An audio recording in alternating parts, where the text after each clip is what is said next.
চেষ্টা করবেন আপনার কান পর্যন্ত যেন ওই কথাগুলো কখনোই না পৌঁছায়, যে কথাগুলো আপনার অবর্তমানে আপনার সামনে রসগোল্লা সাজা মানুষগুলো বলে বেড়ায়। বিশ্বাস করেন, যদি আপনি একবার বুঝে ফেলেন যে আপনার পিঠ পিছে আপনার একান্ত বিশ্বস্ত মানুষগুলো আপনার সম্পর্কে কি বলে বেড়ায়, তাহলে তাদেরকে ঘৃণা করতেও আপনার ঘৃণা লাগবে।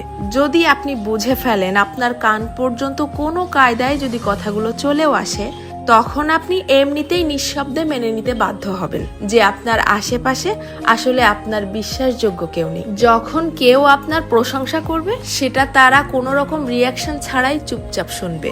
অথচ কেউ যখন আপনার সম্পর্কে খারাপ কিছু বলবে, সেটা দেখবেন যত দ্রুত সম্ভব এরাই মানুষের মধ্যে ছড়িয়ে দিবে।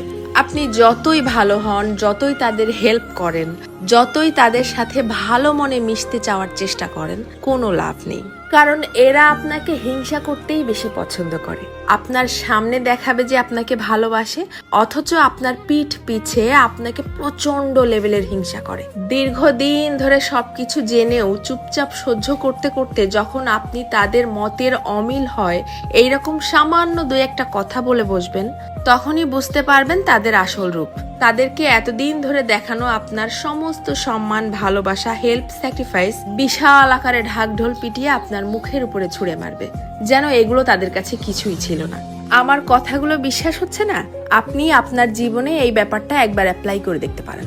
বিশ্বাস করেন, কেউ কারো আপন না, শুধুমাত্র সামনাসামনি আপন আপন সাজার ভান ধরে। যত দ্রুত আপনি এই সত্যিটা বুঝতে পারবেন, তত দ্রুত আপনার জীবনটা শুধরে যাবে।